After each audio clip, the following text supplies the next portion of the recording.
4.6 Graphs of cotangent, secant, and cosecant. We've got our first one, y equals cotan x. Remember, we need to find this from the unit circle.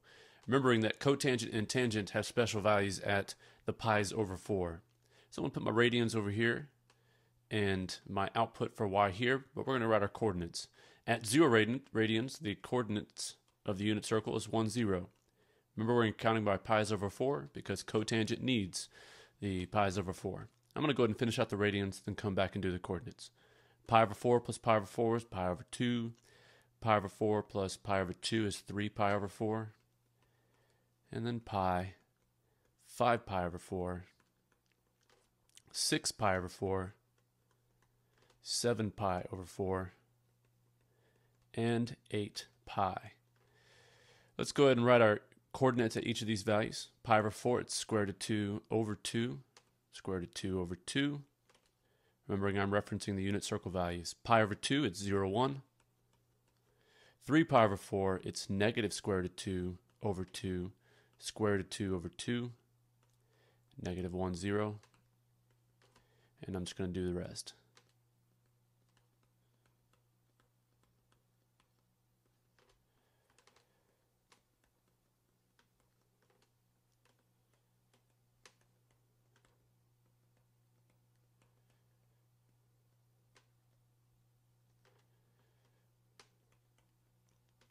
All right, that's our unit circle values.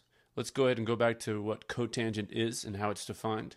Remember, this is the same thing as cosine divided by sine. And from circular trig, we defined this as x divided by y. So if x divided by y from the unit circle. So if I take 1 and divide it by 0, I'm going to get undefined. That means there's an asymptote there at 0. At pi over 4, we're taking x and we're dividing by y, and we get 1. If we take x and divide by y, if we do 0 divided by 1, we get 0. Negative square root of 2 over 2 over square root of 2 over 2 is negative 1. Negative 1 divided by 0 is undefined. Negative square root of 2 over negative square root of 2, this should be negative here. This is in the third quadrant. This is negative 1. 1. And then if we have x divided by y here, we have 0. This is negative 1. And we have 1. Undefined. All right. Actually here, negative 1 divided by 0 is undefined. There we go. All right, if you notice the values, they repeat every pi, just like tangent. So the period here is going to be pi from the original cotangent function. Period is pi instead of it being 2 pi. Now from 0 to pi to 2 pi, we have undefined. So at every whole number value of pi's, we're going to have an asymptote. Not only that, between pi over 2 and 3 pi over 2, so every odd number of pi's over 2, we're going to have an intercept. And then the 1s and negative 1s follow. So I'm going to go ahead and label out my asymptotes, knowing that the first one occurs at 0. Then I've got another one at pi's over, the pi's. But I'm going to count by pi over 4 because that's what I have my increment here for. So let me go ahead and start my axes. To keep it clean, I'm going to just count every other one. So pi over 2 and pi. Negative pi over 2 and negative pi. All right, let's go ahead and finish out the asymptotes. Remember, the asymptotes occur at every integer value of pi, and the intercepts occur at every pi over 2, skipping the pi's. All right, plotting the other points, pi over 4 is positive 1, and 3 pi over 4 is negative 1. Following this pattern, we can continue the rest of the graph. And then just draw a little line like this, or a curve, I should say. And then repeat that process.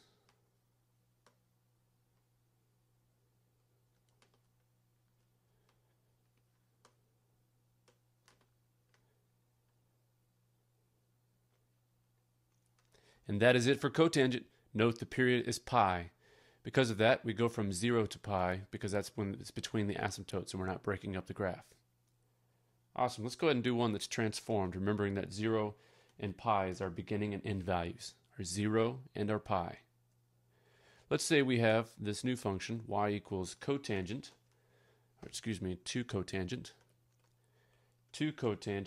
x over 3. Now remember, from the tangent function, this a right here does not change the amplitude, it changes how far up those 1/4 and 3/4 points are. Remember that cotangent has a period of pi instead of 2 pi like sine and cosine, so a period of pi. But the asymptote begins at 0 and then it stops at the period. But we have this number right here affecting the beginning and end values. So what is best to do with these is to set it equal to 0 and set it equal to pi, because that's the beginning and end value, or beginning asymptote and ending asymptote of one period for cotangent. And just go ahead and solve each of these. Be good if I saw that that was 0, because 0 times 3 is 0, and x is equal to 3 pi. That means the period is every 3 pi. In this case, because of the way I've got my graph set up, I'm going to go ahead and put the pi at the very end, and then, 3 pi at the very end. All right, so let's go and start with our asymptote, our asymptotes. Starting at 0, because the cotangent has an asymptote at 0. Then I'm going to put my other asymptote at 3 pi, and I'm counting by pi's over 2.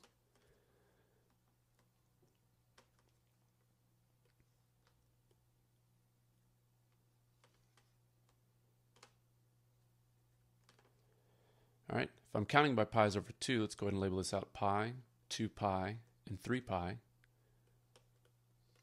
And I'm going to skip these and do the negative pi, negative 2 pi, and negative 3 pi.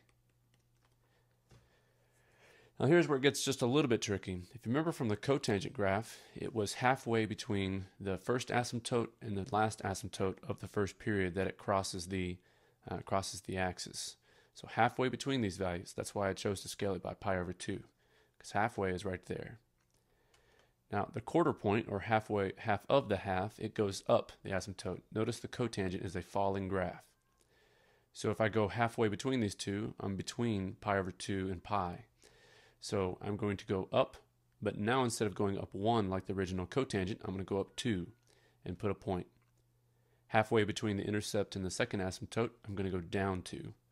Remember, this 2 is what defines that. All right, then I just draw as best I can a smooth curve, and that's terrible. It's kind of hard to do with this computer, but you got the idea. All right, continuing the graph over here.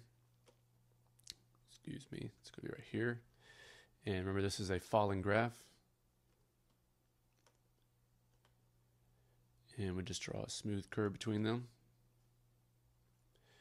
Obviously, my handwriting is terrible with this, but you got the idea. And that is example number 1. All right, moving on to example number 2, or another example like that one. We're going to have y equals cotangent x over 4. Go ahead and try this problem and then skip ahead and see if you get the same thing that I do.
And that's what I get for y equals cotangent x over 4. Awesome, let's get into the secant and cosecant. Let's graph y equals cosecant x. Now, remember that cosecant comes from sine. So for right now, let's go ahead and graph the original sine, and I'm going to count by pi over 2, but I'm going to skip everyone and just write the pi's for simplicity's sake.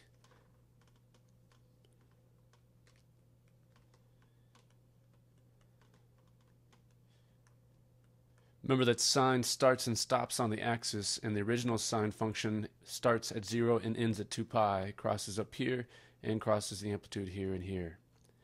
And I just make my sine wave. All right, continuing the pattern.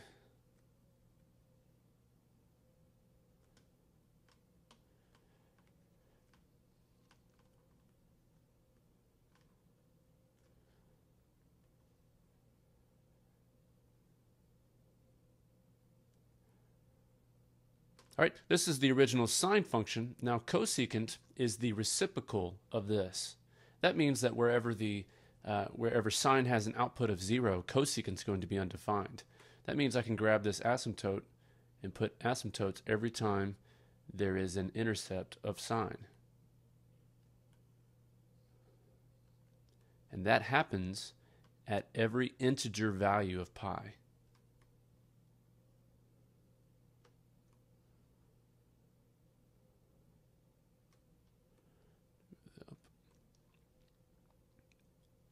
Now, a few other notes is that wherever the output of sine is 1, the output of cosecant is also going to be 1 because the reciprocal of 1 is 1. The same with negative 1. Whenever the reciprocal of negative 1, it's negative 1. So it shares all the extrema, or the minimums and maximums, cosecant and sine do. Now, if you remember, reciprocals, when the number gets smaller, the cosecant, or the reciprocal, gets bigger. What I'm saying here is if we're between 0 and 1 for sine, which we will be between these values, cosecant will actually get larger. And then it approaches infinity through the asymptote. So these points tell us the minimums and maximums of the cosecant graph. All we do is just draw these u's and n's about all the minimums and maximums. Note that it's going to repeat every 2 pi just like sine because it's defined by the reciprocal of sine. This is the cosecant function.